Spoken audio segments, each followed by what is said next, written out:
Gloria a Dios.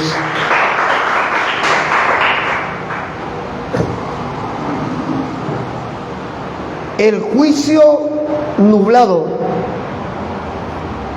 es el título del mensaje que vamos a compartir hoy. Y le invito a que busque en su Biblia el libro de Jonás.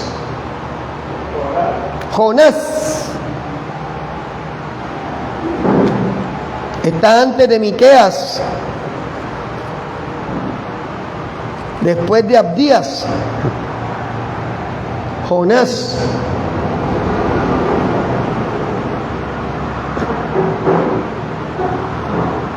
Uno de los conflictos más tremendos a los que nos enfrentamos diariamente es el tomar decisiones. Tomar decisiones siempre ha sido un reto para el ser humano, y no te hablo solamente del creyente o del incrédulo, te hablo para todo el mundo. Tomar decisiones es un reto. El temor, las dudas, el enojo, la ansiedad, las heridas, las huellas del pasado, las malas experiencias, todo esto se convierten en unas piedras, las comillas son mías, en el camino hacia las decisiones que tenemos o que debemos tomar.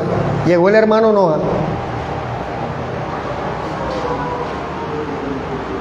Y cualquiera diría, ¿acaso hay alguna forma de no equivocarse? Y lo cierto es que si usted no intenta algo, no sabe cómo va a terminar. Eso es cierto. Si usted no se atreve a algo, usted no sabe cómo va a terminar. Pero cuando nosotros acudimos a colocar en las manos de Dios, bajo la opinión de Dios, las decisiones que debemos tomar, le aseguro que estamos siendo realmente sabios. Muchas veces nos hemos escudado en que hacemos o dejamos de hacer cosas simplemente porque alguien nos falló, porque alguien nos hirió, porque alguien nos marcó, porque alguien se equivocó con nosotros. Y eso es entendible. Sin embargo, cuando nosotros deseamos tomar una decisión y esa decisión deseamos que tenga un final acorde al anhelo que hay en nuestro corazón, ser sabio es ir delante de Dios a decirle: muéstrame si lo que estoy haciendo es tuyo, muéstrame si está en tu voluntad lo que estoy haciendo. Y aseguro que Dios responde. Tiene muchas maneras de hablar. Precisamente, vamos a Jonás, capítulo 3, versículo 10. Ya lo tenemos. Ya teníamos Jonás abierto. Jonás, capítulo 3, verso 10, dice la palabra de Dios: y vio Dios lo que hicieron, que se convirtieron de su mal camino, y se arrepintió del mal que había dicho que les haría, y no lo hizo. Yo creo que todos estamos familiarizados con la historia de Jonás. Hablar de Jonás, inmediatamente la gente dice: que se lo tragó la ballena. La Biblia no dice que se lo tragó una ballena. De hecho, es imposible que una ballena se traiga una persona, porque la ballena se alimenta de plancton. Son microscópicos el alimento de la ballena. Fue un gran pez, es lo que dice en la Biblia. Ahí no dice ballena, dice un gran pez. Y podríamos definir a Jonás como un judío, porque era judío, testarudo, porfiado, tan terco, que se atrevió a porfiar con Dios ante el llamado que Dios le hizo. Dios le encomendó a Jonás que fuera a Nínive, una ciudad gentil, idólatra, pero él optó por ir a Tarsis. Cuando estaba preparando este mensaje, de hecho compartíamos con Oscar, con Germán hace unos minutos, siempre nos hemos enfocado en por qué Jonás no quería ir a Nínive. De hecho, no fue a Nínive. Y lo que decía Germán es cierto: idólatra, mundano, parranda, allá había de todo. Las Vegas de ese momento era Nínive. ¿Cómo le dicen a Las Vegas? ¿Cómo se conoce a Las Vegas? ¿La ciudad de qué? Del pecado. O sea, Nínive representaba eso en este momento. Y bajo la justicia equivocada de Jonás, para él era válido no ir a Nínive. No, que allá sacrificaban humanos, que allá... Y es cierto. Pero ¿por qué se fue a Tarsis? ¿Por qué quería ir a Tarsis? Resulta que en la cronología bíblica, en ese momento en que estaba Jonás allí, la gente creía que la tierra era plana, no redonda. Nínive estaba al este de Israel y Tarsis estaba al oeste, en las costas de lo que hoy en día es España. ¿Qué pasa? ¿En qué se transportaban en ese momento? En barco. Ir en barco de Israel hasta Nínive era X tiempo, pero ir a Tarsis, de hecho a Tarsis en ese momento la conocían como la ciudad del final del mundo, de lo lejos que quedaba. La intención de Jonás era ir lo más lejos posible del llamado de Dios y de Dios mismo. Por eso cogió para Tarsis. No encontré una evidencia bíblica que me dijera que es que en Tarsis había algo más atractivo, sino, y ahora lo vamos a mirar, todo se fundamenta en la condición espiritual de Jonás. Leímos en Jonás 3:10 acerca de lo que Dios hizo por lo que los de Nínive hicieron. Lo acabamos de leer, ¿cierto? Nínive se arrepintió y Dios no la destruyó. Perfecto. Ahora, aquí surge una pregunta y vale la pena compartirla entre todos, incluso con los que están aquí a través de la transmisión. ¿Dios se arrepiente? Leamos Jonás 3:10. Y vio Dios lo que hicieron, que se convirtieron de su mal camino y ¿qué dice allí? Se arrepintió Dios del mal que había dicho que les haría. Ahora, es contradictorio, y la Biblia nunca se contradice, que aquí diga eso. Vaya conmigo a Juan 17:20, Evangelio de Juan,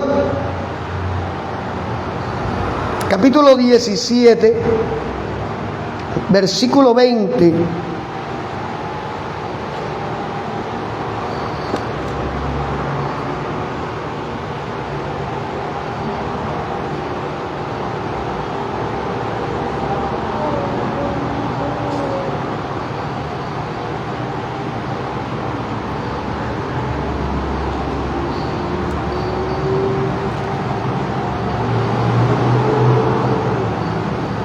Juan 17:20, aquí dice: mas no ruego delante solamente por estos, sino también por los que han de creer en mi palabra, por la de ellos, para que todos sean uno como tú, oh Padre, en mí y yo en ti, que también ellos sean uno en nosotros. Dios no se arrepiente. Dice la Biblia que Dios no es hombre, ¿para qué? para mentir, ni hijo de hombre para arrepentirse.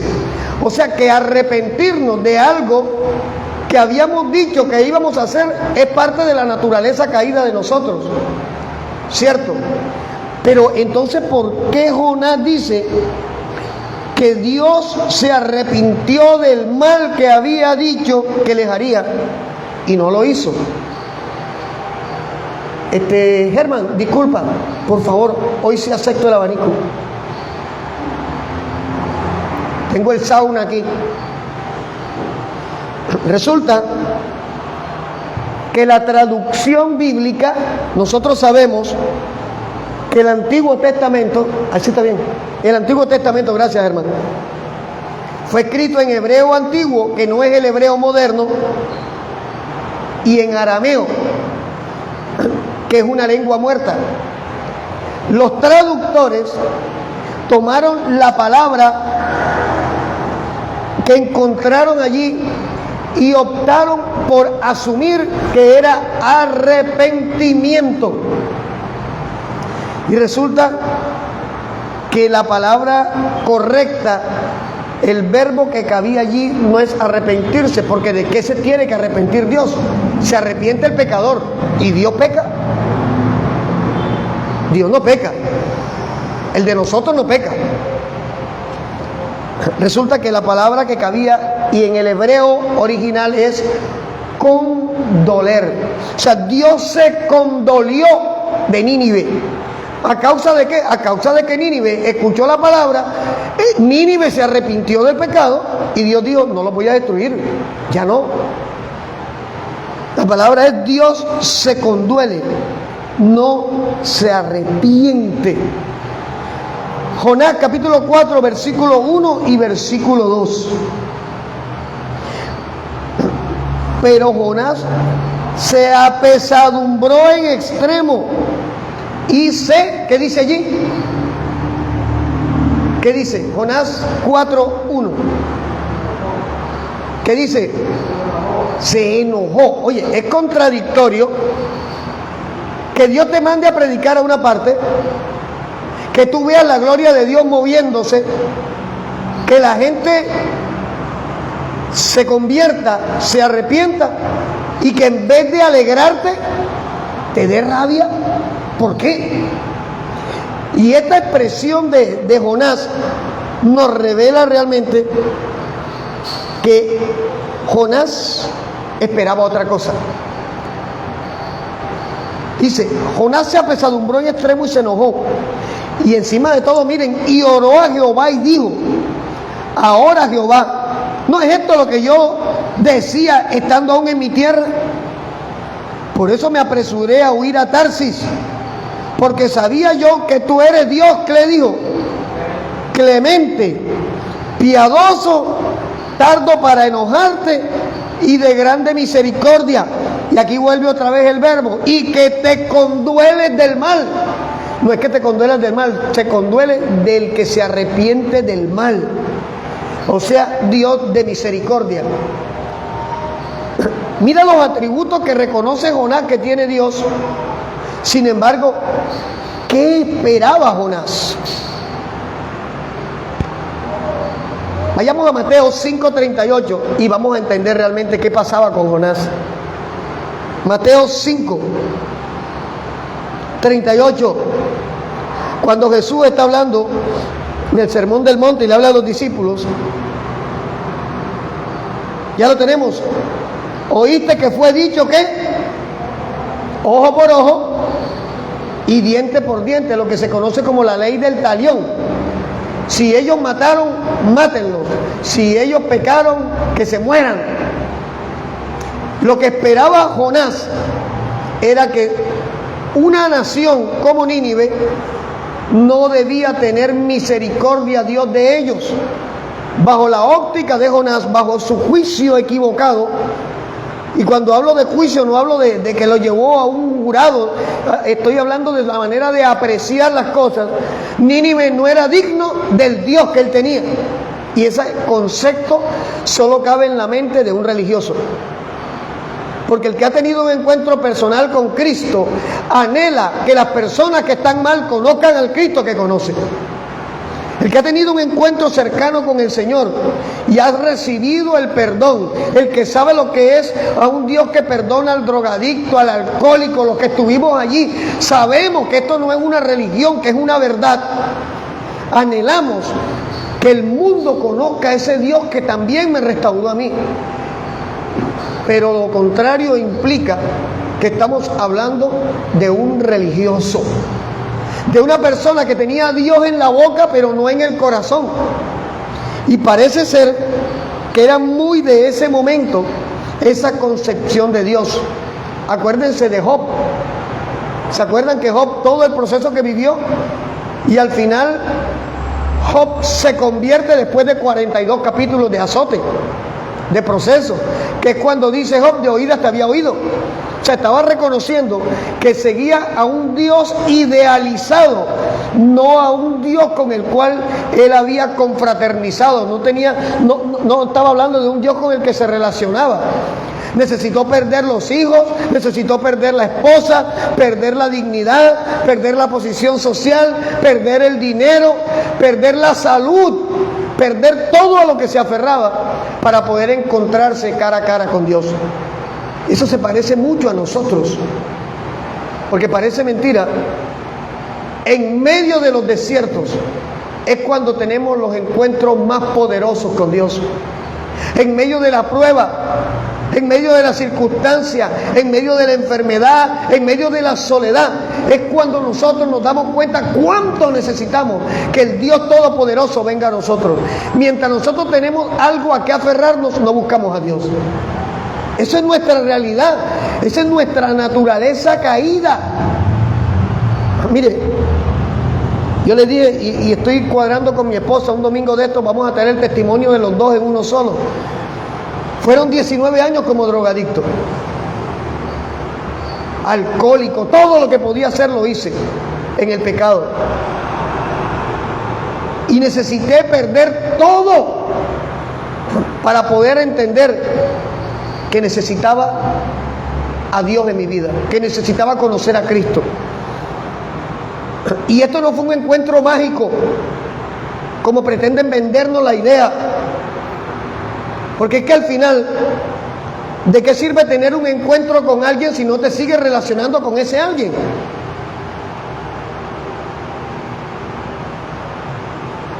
Si mi esposa y yo nos hubiéramos conformado con habernos encontrado en el sitio donde nos conocimos, no tuviera 5 hijos, ni estuviera Noah.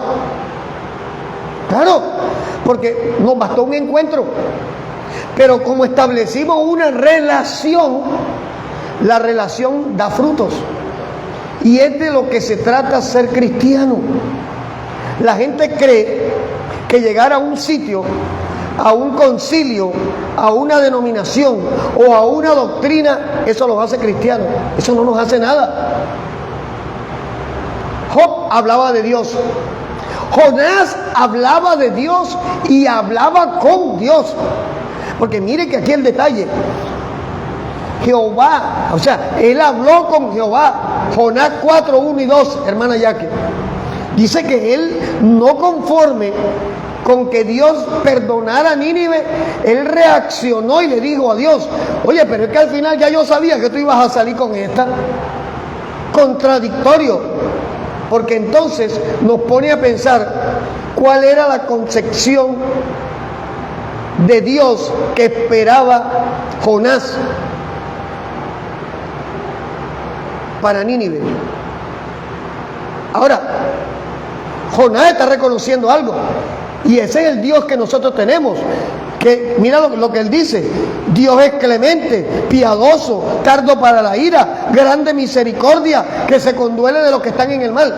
Ese es nuestro Dios. Y Jonás reconocía que Dios tenía esa condición, pero de reconocer que una persona tiene una condición a relacionarse con esa persona son dos cosas diferentes. Esto es relación, precisamente. Ella sabe que me gusta. Gracias, amor.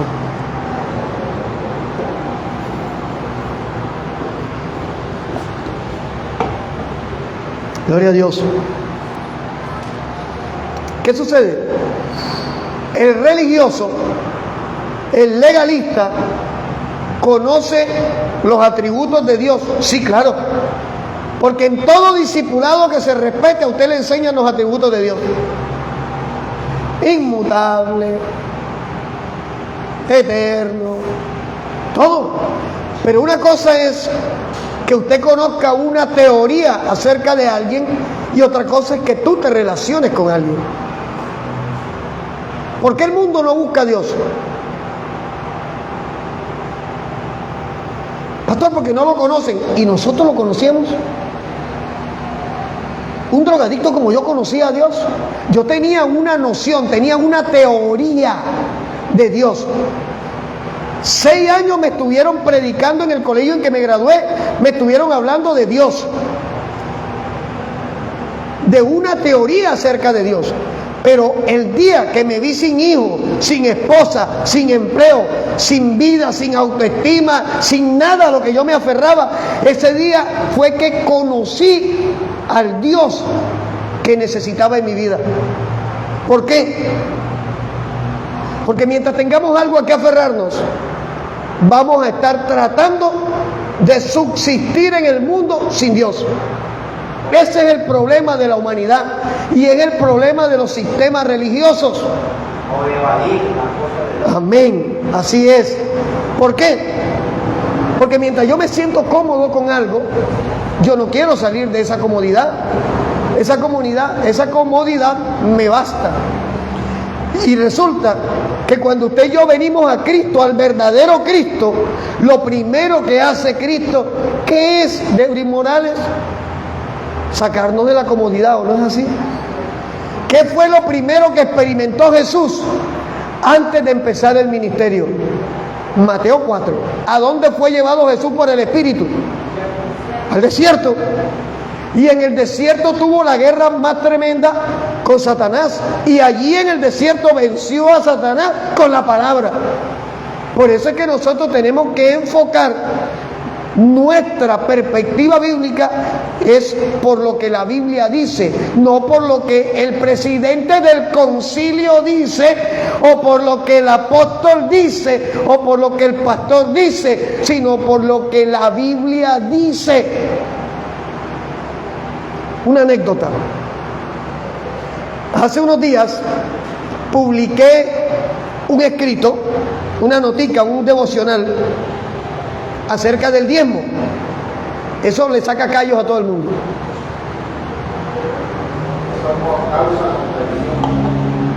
Coloqué diezmo, gasto o inversión. Lo coloqué en el grupo de Nehemías, lo leyeron todos, porque uno ve quiénes leen, pero nadie dice nada. Perfecto. Quiere decir que el que calla otorga. Yo lo tomo de esa manera.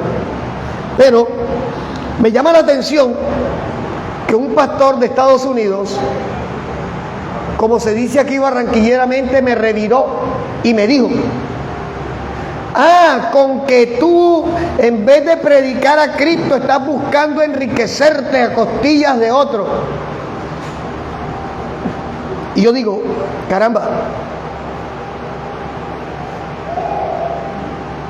si yo me enriqueciera con el diezmo, entonces yo debiera estar viviendo debajo del puente de la Circunvalar con la 38.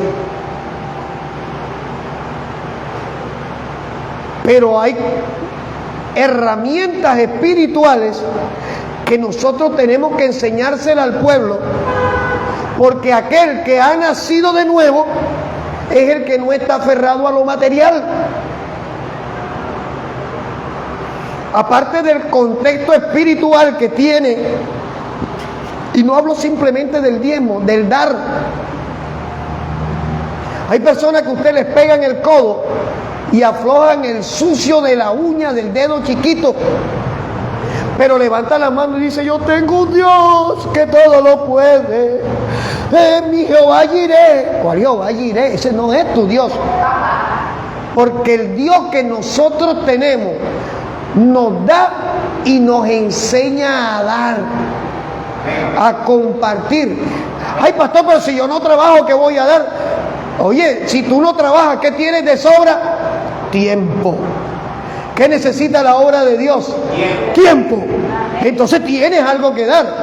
Sino que simplemente reaccionamos como reacciona el mundo. Y te digo una cosa, ¿por qué el mundo habla de los pastores cuando hablamos de diezmo?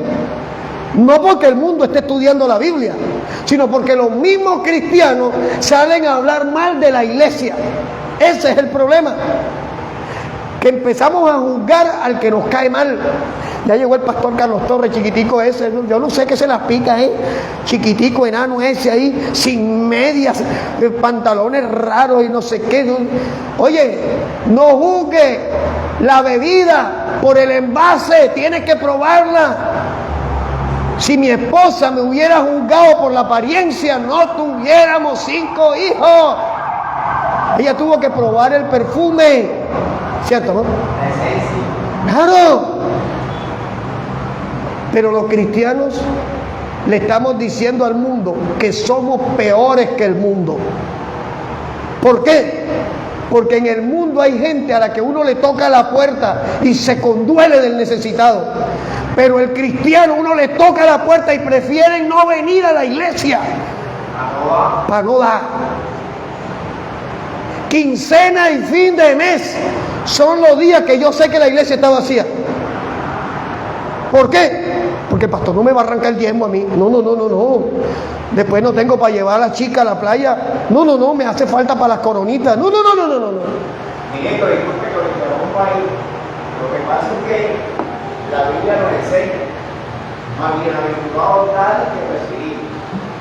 Es una palabra que todo el mundo no la ha entendido. No la entiende. La palabra bienaventuranza es una palabra que traducida del griego representa doble bendición.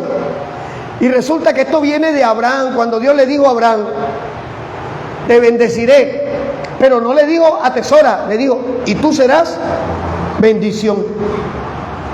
Y retomo, este pastor viene y me dice, ¿dónde dijo Jesús que había que diezmar? Y yo, claro, ahí está.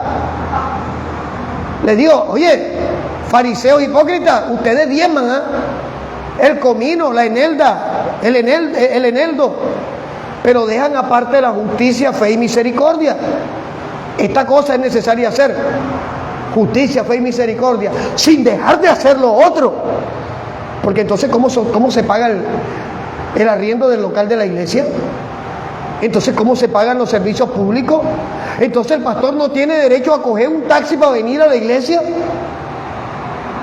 No, lo que pasa es que mi pastor es millonario.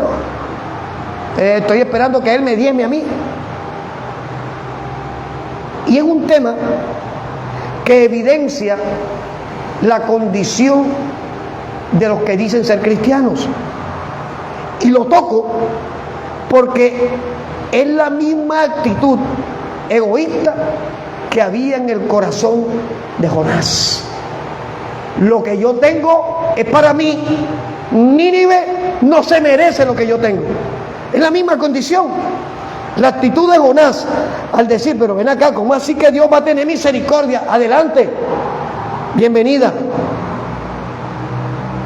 ¿Cómo es que Dios va a tener misericordia de Nínive, una ciudad pecadora? Allí hay de todo. Y yo, Jonás, tan santo, tan puro, tan inmaculado. Oye, esa es la condición de aquel que no sabe quién es Dios. Porque cuando usted sabe quién es Dios, Dios le muestra quién es usted. ¿Por qué nosotros no podemos ufanarnos de que yo soy el ungido de Jehová? Cuidado, hablas mal de mí porque se te crece la nariz. Hubieran un poco de Pinocho, oye. Eso nosotros no podemos asumir esa postura, porque al final somos hombres y mujeres de carne y hueso, expuestos al pecado. Lo dijo el mismo apóstol Pablo. Pablo lo dijo, yo soy vendido al pecado. Lo que pasa es que Pablo no pecaba, no buscaba pecar, que es lo que nosotros tenemos que entender. Yo no puedo justificar que en mi carne hay algo que me incita para decir, no, es que esta mañana amanecí con unas ganas de pecar y me las desquité todas. No, eso no es así.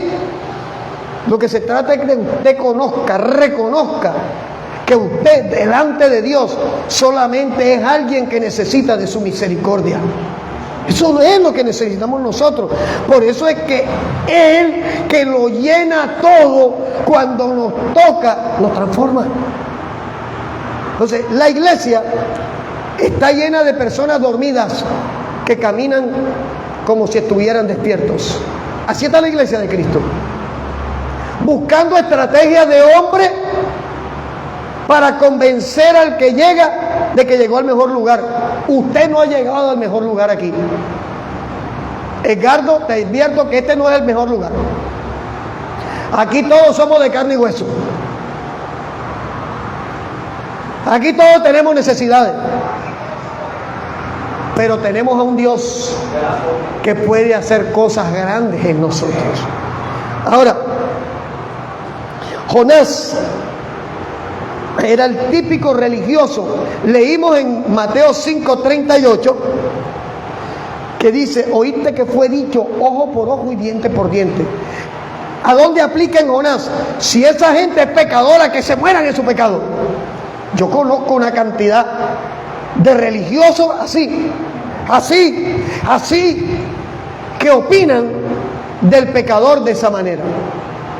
Ahora, es muy diferente, y esto toca hacer una línea delgadita aquí, aquel que conoce la verdad y decide vivir la mentira, a aquel del mundo que necesita conocer al Cristo que conocemos nosotros. Porque hay creyentes que han conocido la verdad, pero la mentira es atractiva. Porque es que la fantasía atrae. ¿Por qué la fantasía se vende tan rápido? Ay, pastor, ¿por qué es barata? No es por lo barata. Porque Gianbaldo es barato, ¿cierto, hermana Milena? ¿Pero por qué la compran? Porque parece oro. Porque el mundo lo mueve la apariencia. Usted no se da cuenta.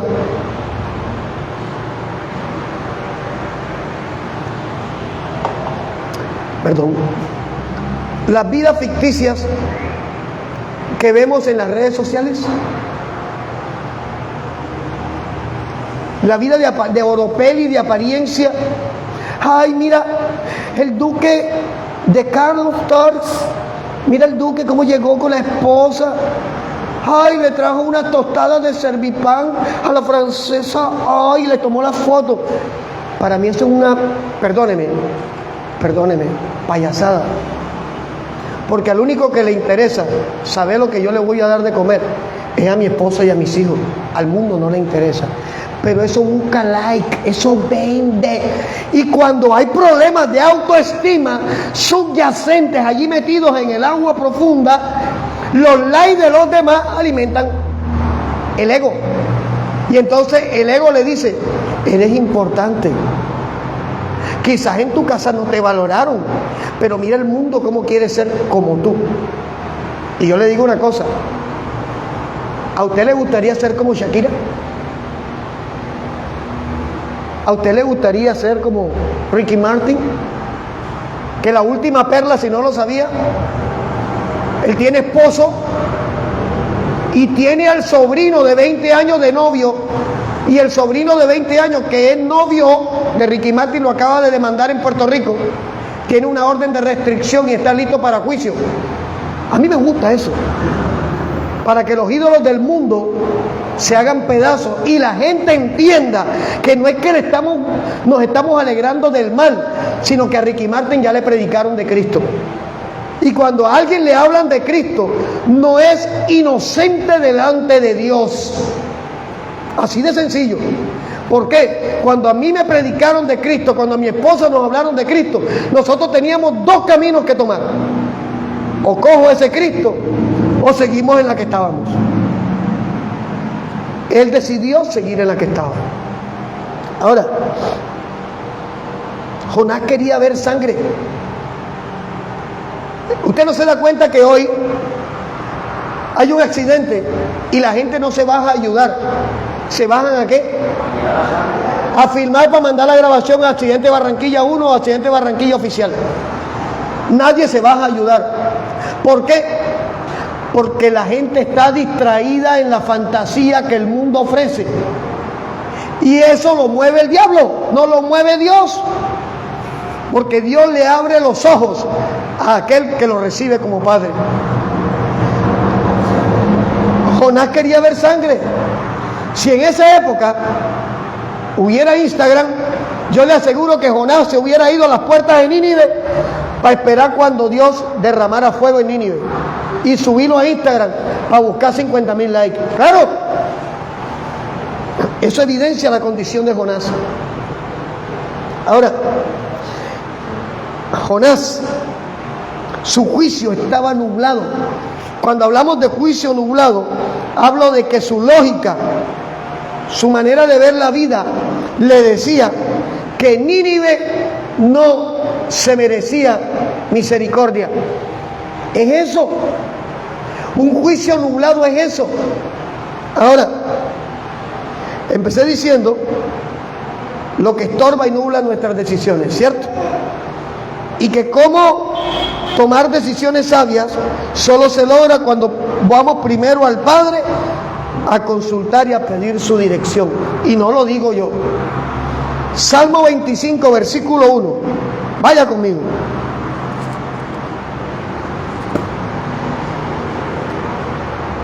Salmo 25, 1. A ti, oh Jehová, levantaré mi alma.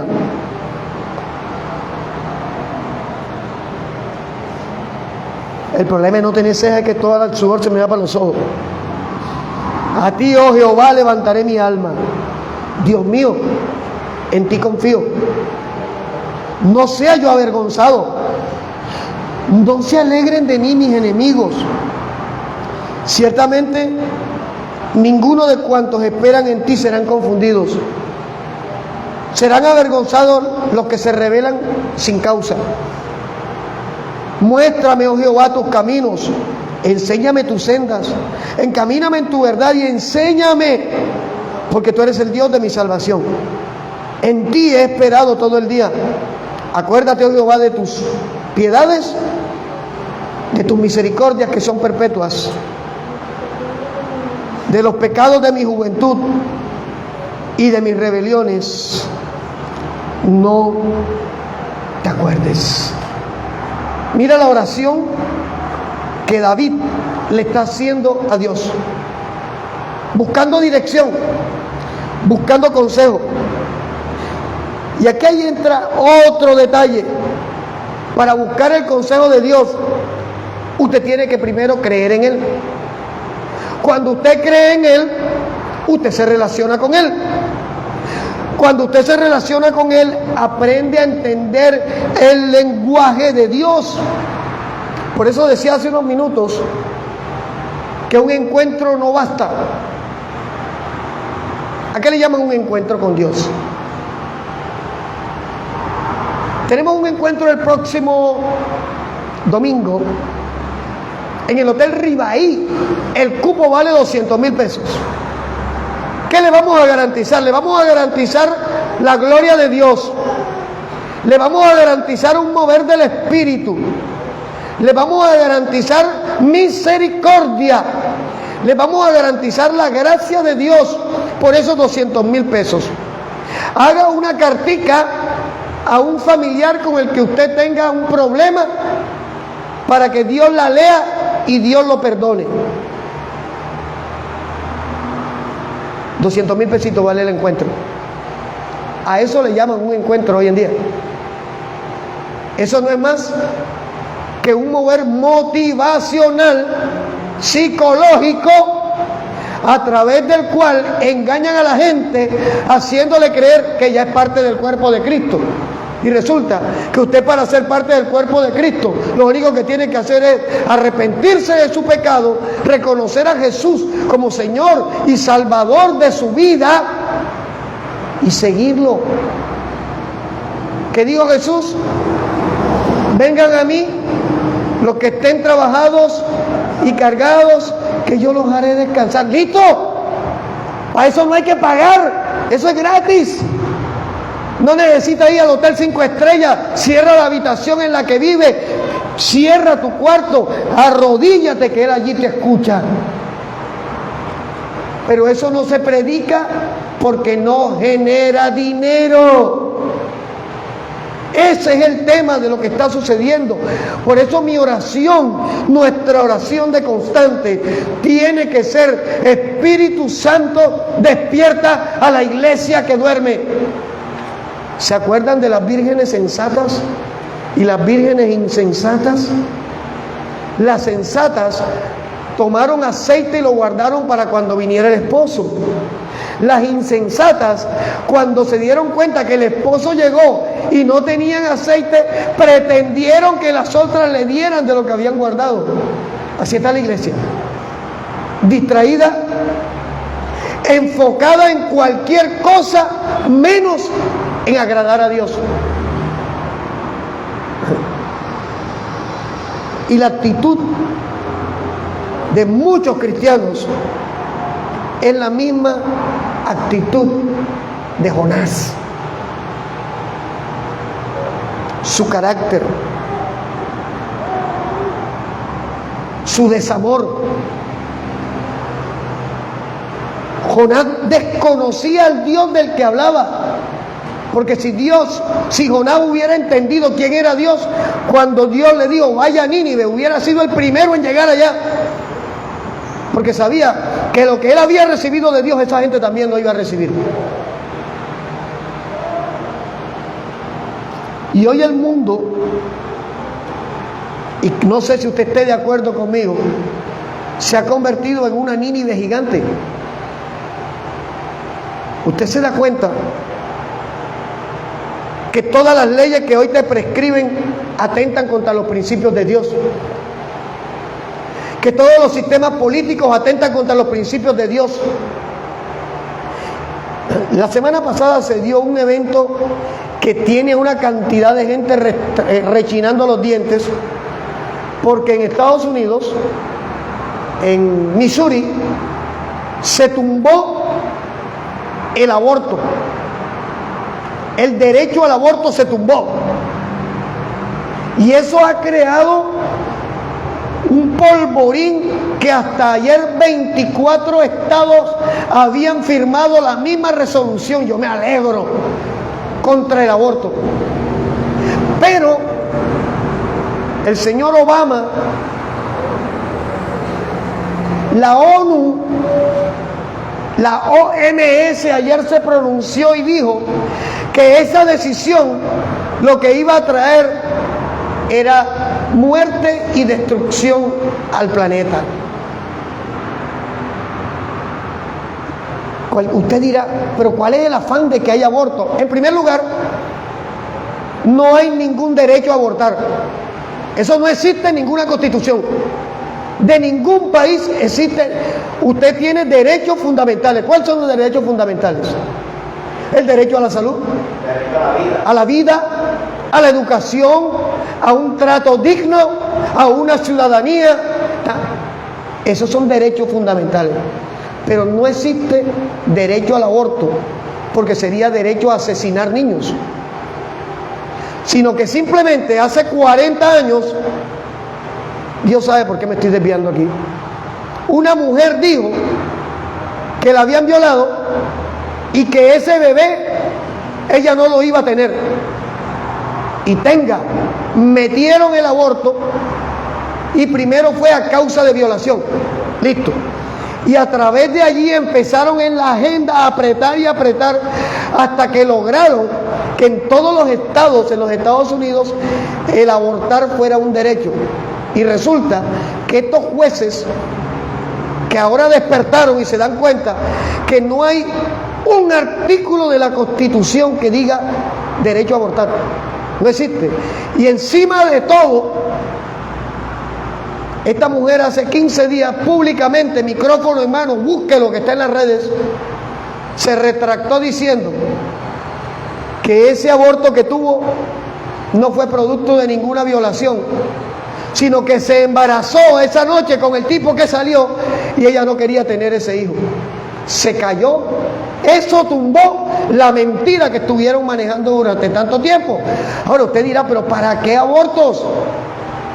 ¿Usted sabía que los productos cosméticos que venden supuestamente para que la piel permanezca juvenil son hechos con base a placenta, a fetos de niños que asesinaron dentro de la madre? ¿Usted sabía eso? Investiga y se dará cuenta que el adrenocromo que tanto necesita la élite mundial para verse jovencitos sale de los millones de niños que asesinan dentro del vientre de las mamás, que en vez de decir yo no tengo sexo si no es con mi esposo o con el que va a ser mi esposo, terminan justificando su pecado asesinando al que no tenían que asesinar.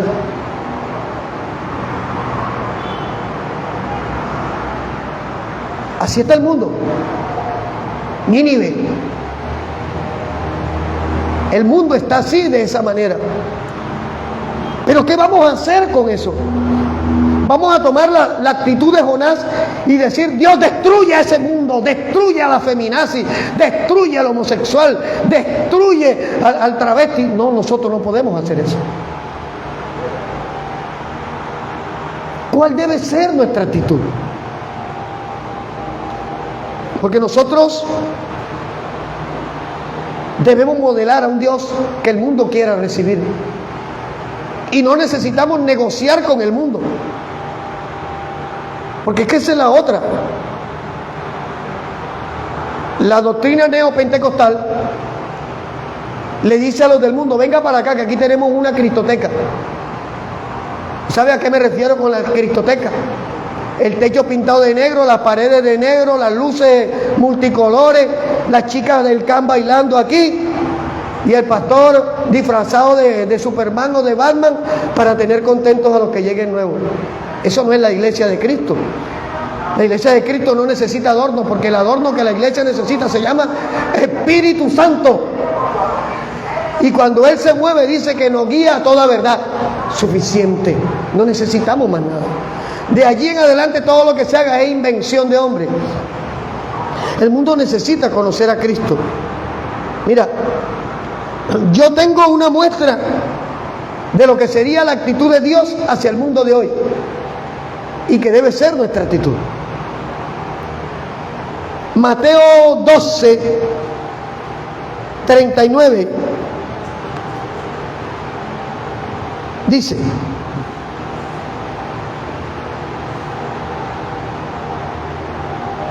aquí habla Jesús, Mateo 12, 39. Quien habla es Jesús y dice: Él le respondió y le dijo, la generación mala y adúltera demanda señal, pero señal no le será dada sino la señal del profeta Jonás. Porque como estuvo Jonás en el vientre del gran pez, se da cuenta que no dice ballena, 3 días y 3 noches, así estará el Hijo del Hombre en el corazón de la tierra 3 días y 3 noches. Los hombres de Nínive se levantarán en el juicio con esta generación y la condenarán, porque ellos se arrepintieron a la predicación de Jonás. Oye, aquí me llama la atención algo. Ya vimos que el carácter de Jonás era: si yo soy de Dios, ellos no merecen a Dios. Pero fíjate que Jesús no está hablando por ninguna parte acerca de los errores de Jonás. ¿O sí? Está hablando acerca de la señal de Jonás. Jesús no habla de la terquedad de Jonás. Jesús no habla de la pereza de Jonás. Jesús no habla del miedo de Jonás. Jesús habla de lo que Dios hizo a través de Jonás. Y es que quienes pretenden ver en ti lo que tú eras antes de Cristo, no han sido renovados. Porque están viendo al viejo Jonás y no la señal de lo que Dios hizo en Jonás. Jesús no habla, es que Jonás fue terco, es que se fue para Tarsis y Dios lo cogió y lo metió. No, Jesús dice, así como Jonás estuvo 3 días y 3 noches, así yo voy a estar. De hecho, Jonás se convierte en tipo de Cristo. 3 días y 3 noches en un pez. Y dice, así estaré yo 3 días y 3 noches en la tierra.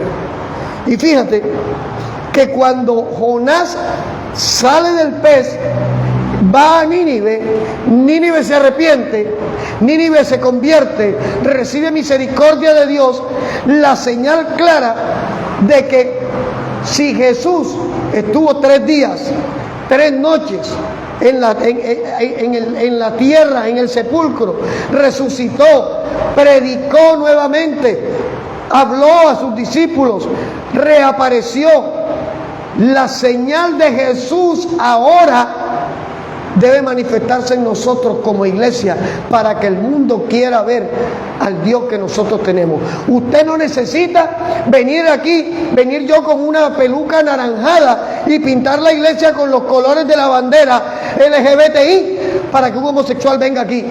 Porque aquí los homosexuales son bienvenidos.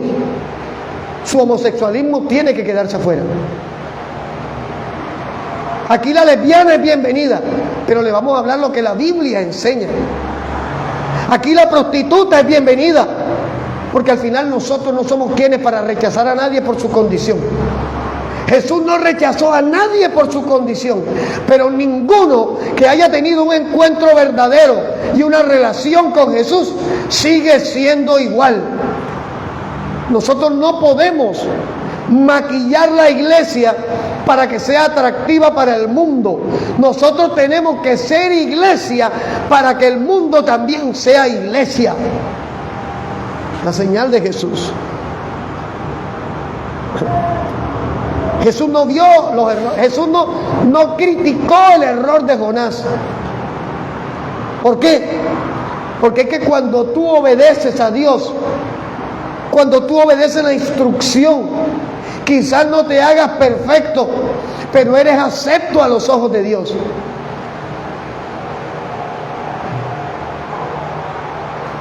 ¿Qué está nublando nuestro juicio hoy?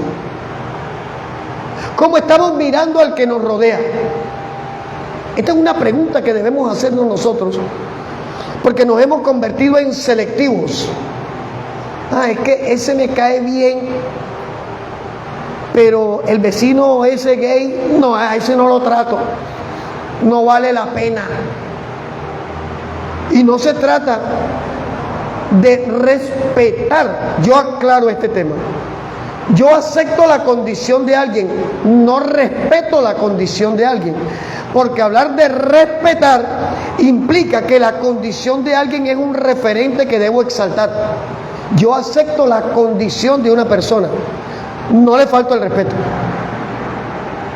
porque yo no le voy a decir, oye, loca degenerada, arrepiéntete, porque no se va a convertir nunca. Oye, prostituta, porquería, arrepiéntete, no se va a convertir nunca. Yo reconozco su condición, no la respeto. ¿O usted respetaría el homosexualismo? ¿Usted respeta la prostitución?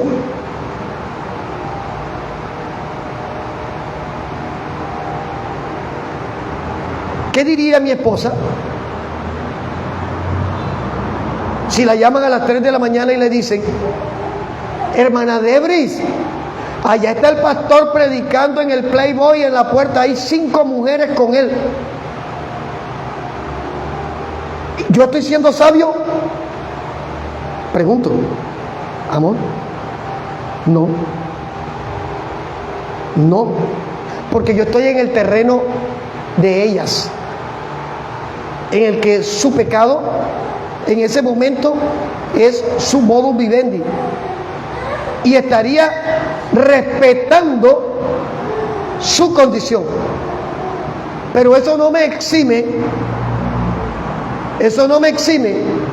de poder llegar a una mujer que esté en esta condición y decirle, Cristo te ama como me amó a mí, a pesar de ser un drogadicto. Se da cuenta que es algo diferente aceptar una condición a respetar una condición. Ahora, ¿cómo nos mira Dios?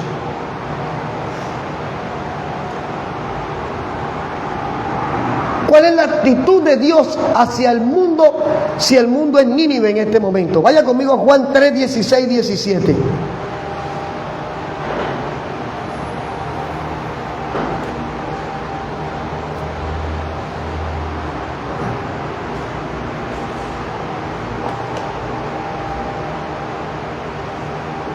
Juan 3, 16 y 17. ¿Ya lo tenemos? Porque de tal manera amó Dios a quién? Al mundo. Oiga, aclaremos algo. Allí quien está hablando es Jesús. Y no está siendo exclusivista. Jesús no está diciendo, porque de tal manera ama Dios a la iglesia. Dice, de tal manera amó Dios al mundo. Está hablando a toda la creación, que incluye pecadores y arrepentidos, creyentes e incrédulos.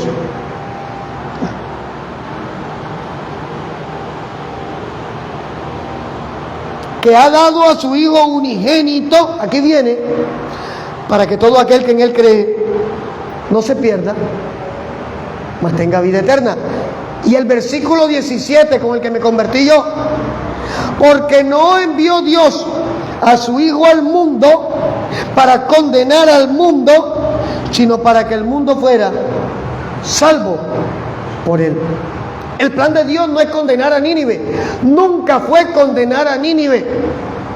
El plan de Dios fue extender su misericordia, su amor hacia una ciudad que el mismo Dios, vayamos a Jonás 4, hasta la cantidad de personas que vivían allí, Dios la menciona.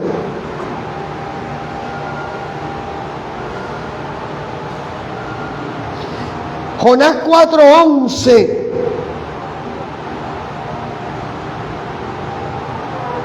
Ya lo tenemos. Mira lo que ahí le habla Jehová a Jonás y le dice: ¿y no tendré yo piedad de Nínive, aquella gran ciudad donde hay más de cuántos? Ahí dice un número: 120,000 personas que no saben discernir entre su mano derecha y su mano izquierda. Y hay muchos animales. O sea, mira, Dios estaba atento a lo que estaba pasando.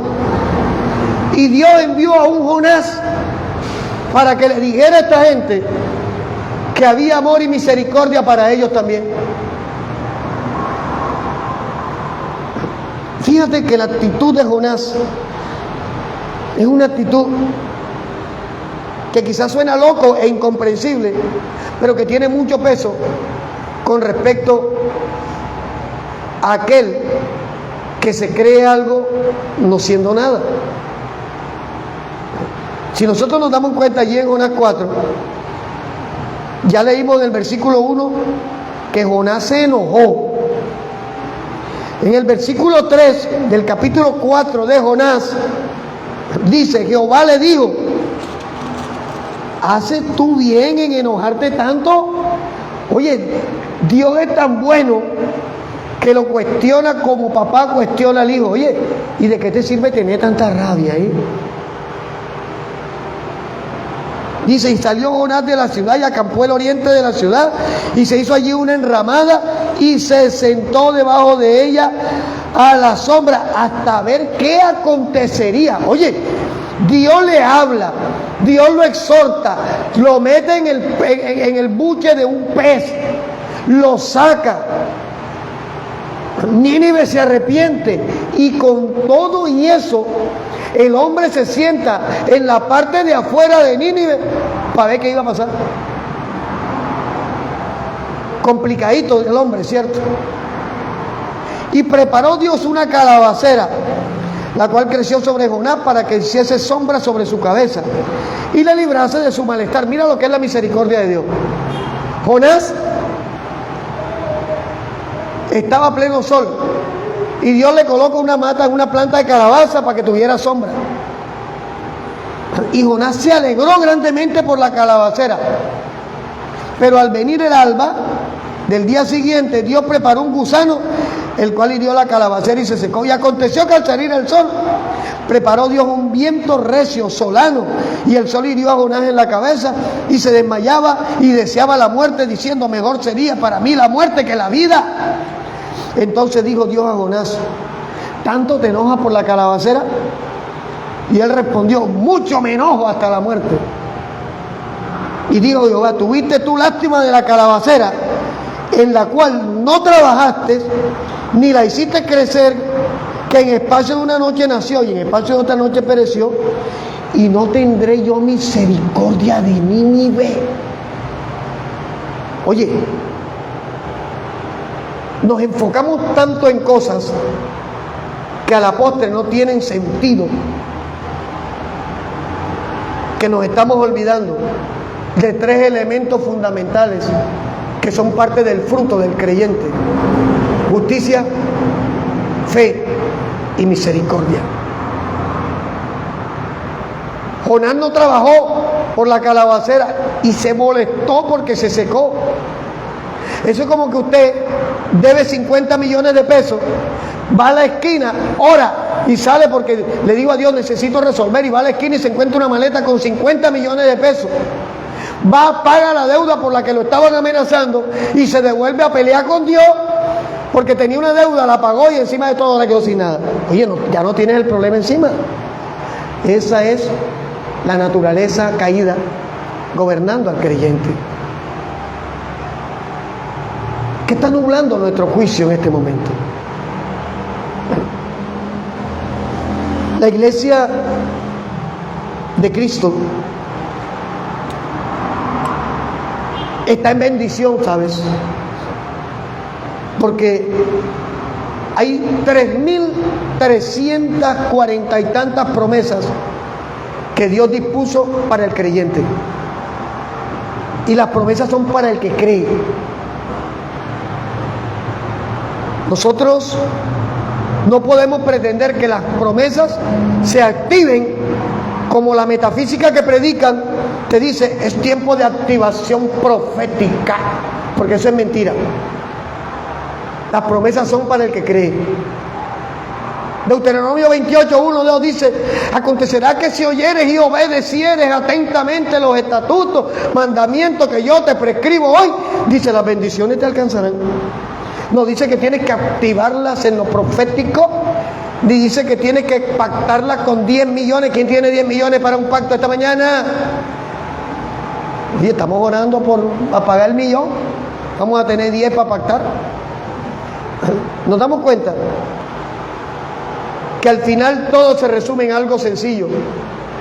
No permitas que tu problema, que la circunstancia que te rodea, que la prueba que estés viviendo te nuble el concepto que debes tener de Dios y de las almas que necesitan a ese Dios.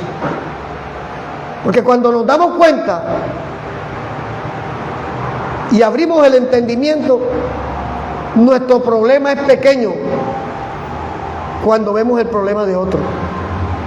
Nuestra situación es pequeñita cuando vemos el problema de otro. Usted puede quejarse porque no tiene para comer mañana. Ay, no tengo la nevera vacía. Pero hay gente que tiene la nevera llena, pero tiene un cáncer terminal, que le dijeron que en 48 horas se va a acabar. ¿Quién tiene peor el problema?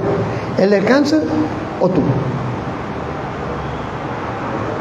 Mire, nos quejamos por cosas que no tienen sentido. Ay, mis hijos me regalaron un proyector, pero no era marca Epson, porque yo lo quería marca Epson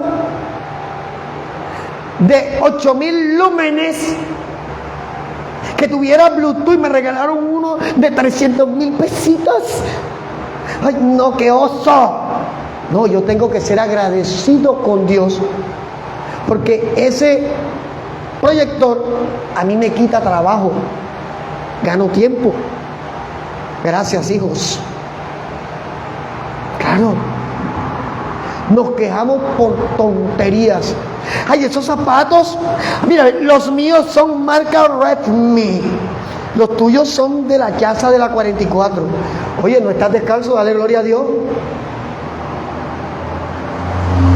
Pastor, yo me imagino que usted usará loción de Serios de Givenchy. Sí, la usé cuando mi plata era para desperdiciarla en mí. Pero yo ahora, una Serios de Givenchy de 400,000 pesos, mejor me voy a de uno y hago un mercado para mis hijos y mi esposa. Sencillo, porque el Evangelio me enseña a ser práctico. Ay, amor, tenemos 6 meses de conocido, amor. Acabo de ver un restaurante que el plato vale 500,000 pesos, amor. Y entonces tú y yo nos merecemos gastarnos ese milloncito. O sea que si te invito a comer chorizo radioactivo en la 35, ¿tú no me lo vas a aceptar? Si igual es la muestra de amor, oye. Es el detalle, no es el chorizo. No es por tacaño. Es que no tengo. Es que no puedo. Si me gasto el millón, entonces no descompleto los 300 del agua, los 300 de la luz, el mercadito de la semana. ¡Ey! Ser práctico no es no amar a las personas, aclaro. Todo tiene su tiempo. Ahora, yo te digo algo, Eduardo Andrés Torres Morales, una pregunta. Tú estás feliz con tu carro, ¿cierto? ¿Qué marca es tu carro? Hyundai. ¿Qué modelo es? 2013. ¿Tú tenías para comprar un modelo 2022? O sea que estás agradecido con Dios por el que te acaba de dar para comprar, porque tu papá anda a pie, ¿cierto? ¿Qué pasa si tú dijeras, por ahora me voy de aguante con ese 2012, 13, pero dentro de 3 meses me compro el 2022? ¿Estás siendo agradecido? ¿Estás siendo sabio? ¿Estás siendo prudente? No, papi, porque es que un amigo me dijo que venda ese y preste 40 millones y entonces compre el de 75. ¿Eso es ser prudente? No. ¿Por qué? ¿Cuánto vale el pote de leche de Noah, Stephanie? 100,000 pesos. Ahí vamos. Las matemáticas en el hogar son fundamentales. Si uno no sabe tirar números en el hogar, se fregó. Porque uno no le ha llegado la plata y ya yo estoy tirando cabeza. Llegó el cheque en rojo de Electricaribe, de aire, perdón. Llegó el cheque con la tijera avisándome que me tengo que cortar el cabello de Gases del Caribe. Llegó el cheque en azul de la AAA. Llegó el cheque del internet, el transporte del IA. Se acabó el papel, se acabó el arroz, el aceite le queda. La economía del hogar es diferente. Y no por eso dejamos de amar. De hecho, porque amamos, nuestra perspectiva cambia. Cuando estábamos de novio, démonos todos los gustos que nos dé la gana, si no hay ningún compromiso. Chévere, sabroso. Pero estamos casados, tenemos responsabilidades. Yo estaba haciendo unos murales esta semana y agradecido con Dios. Dios mío, gracias, tenía rato que no movía el pincel. Señor, gracias, no importa dónde es el sitio, no importa, tú la estás mandando. La Biblia dice, la riqueza del impío es para bendición de los hijos de Dios. Y yo le creo a Dios en ese aspecto. Dios utiliza hasta el diablo para bendecirnos. A mí no me importa quién va a ver los flamencos que pinté. A mí me importa que si los rayan, a mí me tienen que llamar para que los restaure y eso cuesta.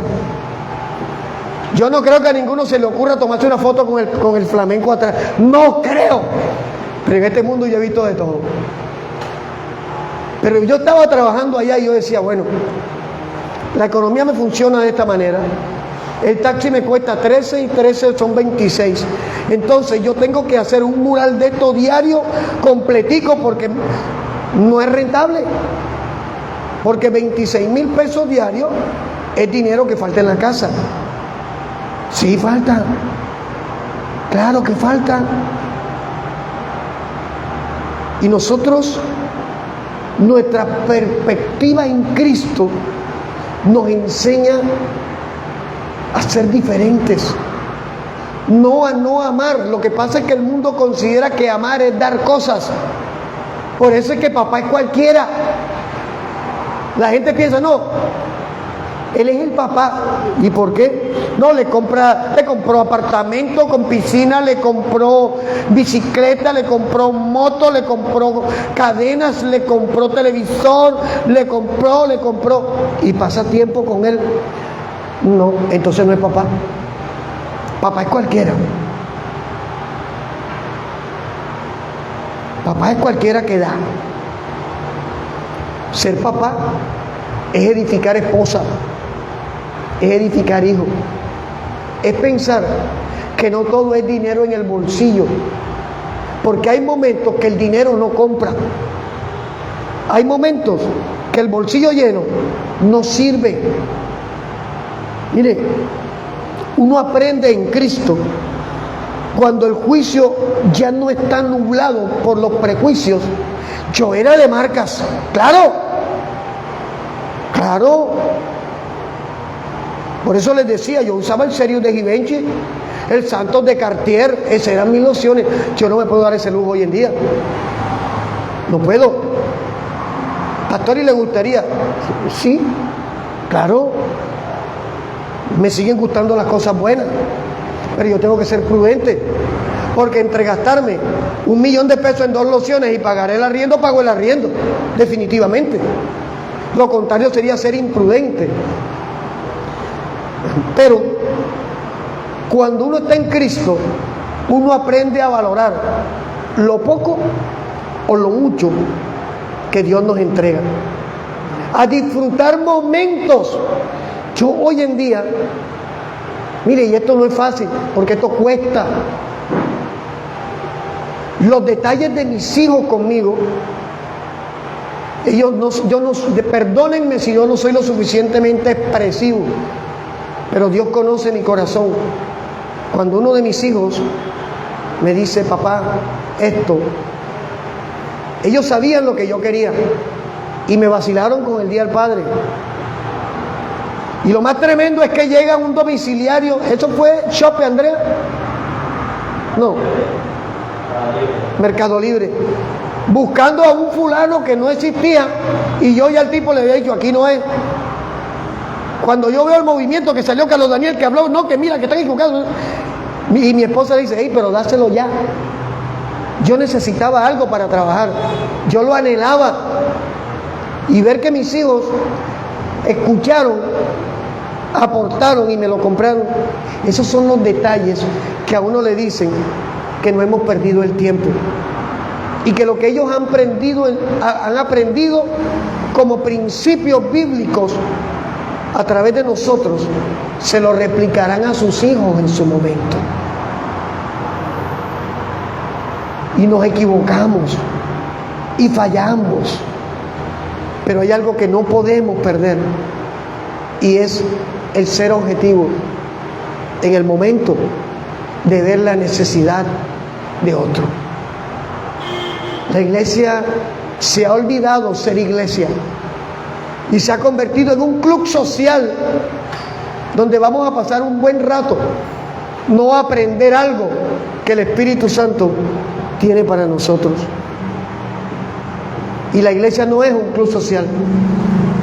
Usted es parte de un cuerpo vivo que ríe, que llora, que sufre, que se alegra, pero que al final tiene la convicción de que verá la gloria de Dios, de que no importa la circunstancia por la que esté pasando, Dios hará, de que no importa lo difícil que hayas visto la semana que pasó, hay otra semana por delante, de que quizás te equivocaste en la manera de enfrentar las cosas como las enfrentaste ayer, hoy es otro día, pero tenemos que seguir adelante. Yo quiero invitarte, iglesia, a que te coloques sobre tus pies, ya que le demos gracias a Dios, porque creo que Dios ha hablado a la iglesia en esta mañana. Me ha hablado a mí, ha hablado a los que estamos aquí, ha hablado a los que están allí conectados, y venimos delante de Él en este momento agradecidos, ¿sabes? Agradecidos porque separados de Él no somos nada. Agradecidos porque una palabra de parte de Dios transforma vidas. Agradecido porque si no fuera por Él, ¿qué sería de nosotros en este momento? Y quiero invitarle a que busque a alguien cerca de usted y dígale: estoy agradecido con Dios por ti. Yo quiero invitarle a que alguien pregunte quién es Edgardo y le dé la bienvenida a Edgardo a la familia de Cristo. Vamos, iglesia, levántese. Dele la mano a alguien. Abrace a alguien. Dígale bienvenido, bienvenida. Y quédese allí con esa persona. Y vamos a decirle: Dios, yo te doy gracias por esta persona que está aquí a mi lado. Yo te doy gracias, Dios, porque quizá está pasando momentos difíciles. Quizá está viviendo un momento de crisis en este momento. Pero tú no eres mentiroso. Y tú no te arrepientes cuando prometiste que estarías con nosotros todos los días hasta el fin de los tiempos. Y hoy oro en el nombre de Jesús por mi hermano, por mi hermana que está aquí a mi lado, por mi hermano, por mi hermana que está allí en la distancia, pidiéndote que nuestro juicio no siga nublado por la apariencia, por los fracasos que hemos experimentado con otros, por los errores que han cometido con nosotros, sino que podamos recibir de tu Espíritu Santo paz en nuestro corazón y podamos acercarnos confiadamente a las personas que necesitan conocer a Cristo y derribar murallas que hemos levantado y que no le han permitido a personas conocernos, tratarnos, ver realmente quiénes somos, ver qué somos. Hoy, Padre, en el nombre de Jesús, yo te pido que derribe la muralla que levanté. Yo te entrego, Señor, la prevención. Yo te entrego el dolor, el desánimo, la tristeza, todo lo que alguien haya provocado en mi corazón y que me haya marcado, que me haya herido. Yo te lo entrego, Espíritu Santo, porque no quiero mirar a otro con un juicio empañado, ni quiero ver el error de alguien reflejado en otro, porque cada quien tiene la libertad, la oportunidad de que le conozca, de que lo trate, de verlo tal y como es, de aceptarlo tal y como es.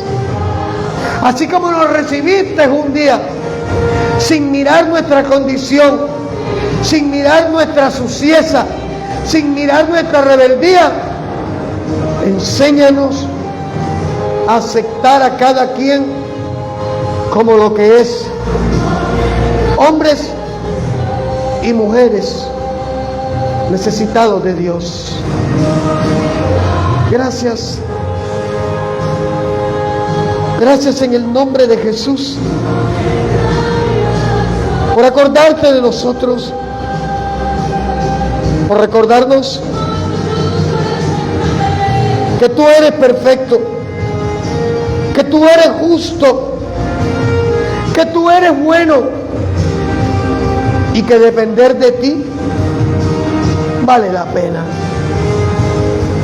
Hoy nos ponemos de acuerdo y oramos en el nombre de Jesús por cada hermano, por cada hermana que en este momento está pasando un momento de tribulación, que está pasando por un momento de confusión, de dolor, de desánimo, de tristeza, Y rogamos a tu Espíritu Santo que le dé claridad, que le dé sabiduría, que le dé fuerza para levantarse, para seguir adelante, para conocer de cerca al Dios que dijo: yo soy tu padre, tú eres mi hija, tú eres mi hijo y te amo con amor eterno. Gracias te damos, Dios. Y te pido en el nombre de Jesús que permita que esta palabra pueda edificar una vida, pueda edificar corazones, pueda traer revelación y claridad a alguien que la pueda escuchar. Y de antemano, Dios, gracias por tener misericordia de nosotros y por los detalles con los que nos dices: no estamos solos. Gracias te damos, Dios, en el nombre poderoso de Jesucristo. Te adoramos y te alabamos y te damos a ti toda la gloria y toda la honra, porque tú eres quien te la mereces por los siglos de los siglos. ¿Cuántos pueden decir amén? ¿Cuántos pueden decir gloria a Dios? Gloria a Dios, gloria a Dios. Dios es bueno. Dios es bueno. Gloria a Dios.